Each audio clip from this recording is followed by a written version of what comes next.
Yeah, it's the talk of the town. It's the talk. So there's the difference. I got friends that are cops. The police union president, he's on my speed dial. We call each other, talk to each other all the time. A lot of negotiating about stuff.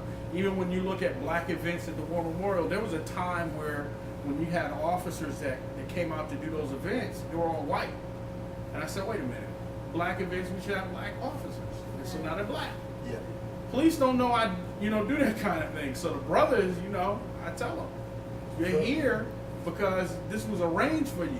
There's a time where you couldn't work a black event. Yeah. Right. So, just having an understanding of what my authority, what my, my power is within government and working on that instead of, trying to poke out my chest and act like I'm going to whoop somebody, which, at my age, that's not cool. You ever thought about it? Vince.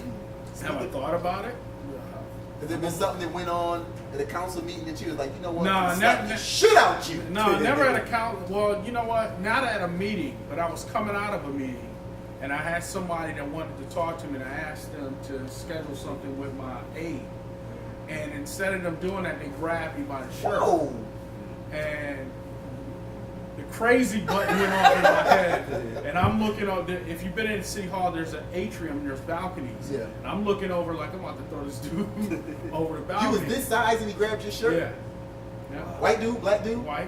He said, listen, nigga! Nah, I wasn't but but in my mind, I just said, sir, you got to get your hands off me. Yo, because if you you don't showed get your a hands lot off of restraint.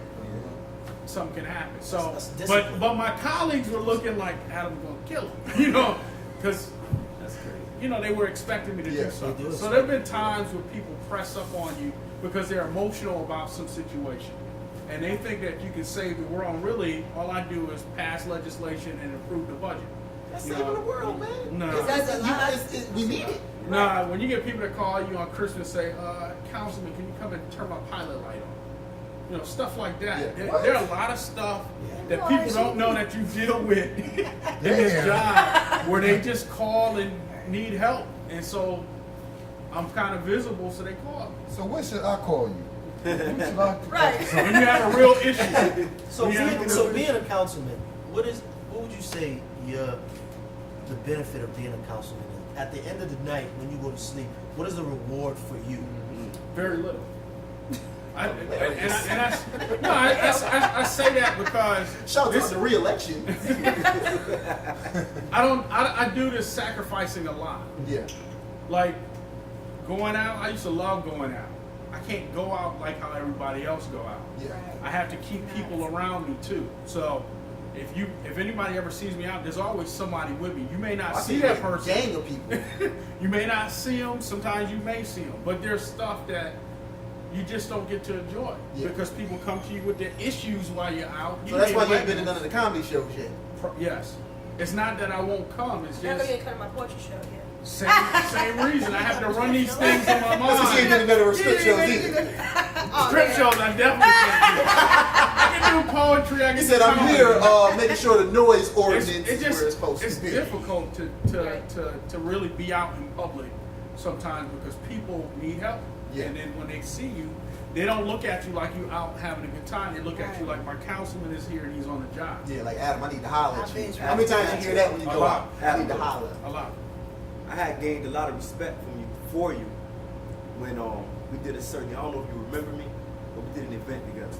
You remember in 2007 that march from Wilson to Madison? Yep. I was one of the performers that. Yeah, I remember. Yeah. Yeah. That night when you had said a particular speech, you was talking about are we gonna play Mozart? You know what I'm saying? That right there, okay, this man's really serious and he's really about his community. So you know what I'm saying? You That play some night- Mozart? No, it's a speech that I give Okay. that talks about are you gonna try to do this on your own or are we gonna do this together? Basically. That's because I can't fix Rochester. We can fix Rochester, but I can't fix it. Right. But if all of our people decided today that they wanted to stop doing all of the negative stuff, we could stop. Okay, and on that note, we're gonna end on this note. Three things that would fix Rochester in no particular order of importance. Give me three. Literacy. A lot of people can't read. Amongst everybody, our kids starting from the youth on up. On up. I think it's the youth. I think that's something that we don't talk about, but that's one of the main reasons why we have a high dropout rate is because a lot of people can't read. We teach children to learn to read between the grades of kindergarten and third grade, and then they have to read to learn fourth on. And so if a kid isn't reading at grade level by fourth grade, he's screwed. Yeah. Very simple. The other thing I think we have to learn how to respect each other. Conflict. We do terrible at conflict resolution. You know, somebody talk to your girl, you ready to go to war. You know, Shouts out to Jacob. Facebook beef, you know, MySpace beef, just crazy stuff like that where we don't do well. And I would say the third thing is be in touch with God. Shouts out to Jesus. Really. Get a church say amen. Amen. Amen. God's good.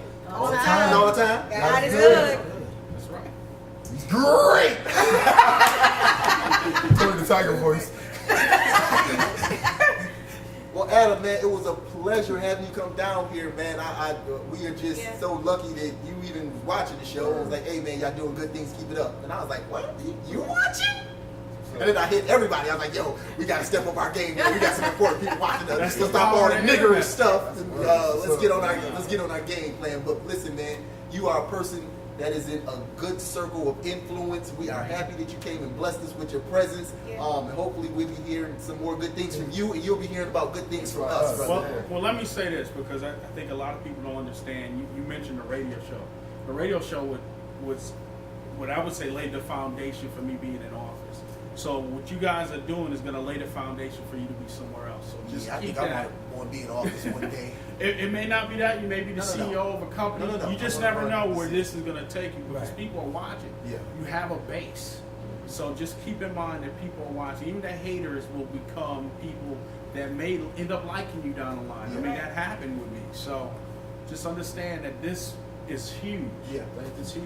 It's a Thank huge you. community. Thank you, brother. Thank you for coming down. Sorry about that. So, we will be right back.